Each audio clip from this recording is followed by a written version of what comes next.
আমি এটা ফুলি নাই ভাই কে বলছে ভাই আমি ফুলি নাই আল্লাহকে কি আছে আল্লাহকে কি আছে চেক করেন চেক করে পুলিশে গেছে যে পরে আমি কই দাঁড়াচ্ছি এই ছাড়বেন না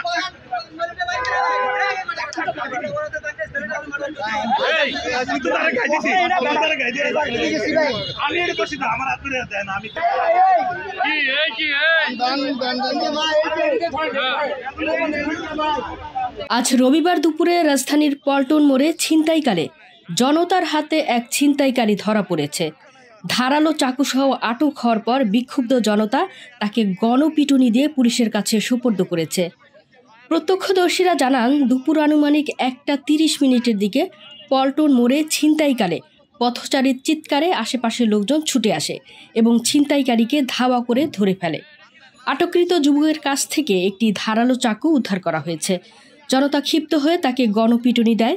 খবর পেয়ে পল্টন থানা পুলিশ দ্রুত ঘটনাস্থলে পৌঁছে পরিস্থিতি নিয়ন্ত্রণে আনে এবং আহত ছিনতাইকারীকে জনতার হাত থেকে উদ্ধার করে থানায় নিয়ে যায়। পুলিশ জানিয়েছে ছিনতাইকারীর পরিচয় জানার চেষ্টা চলছে এবং তার বিরুদ্ধে আইনানুগ ব্যবস্থা গ্রহণ করা হবে। এই ঘটনায় পল্টন এলাকায় জনমনে স্বস্তি ফিরে এলেও একই সাথে আইন শৃঙ্খলা পরিস্থিতি নিয়ে নতুন করে আলোচনা শুরু হয়েছে।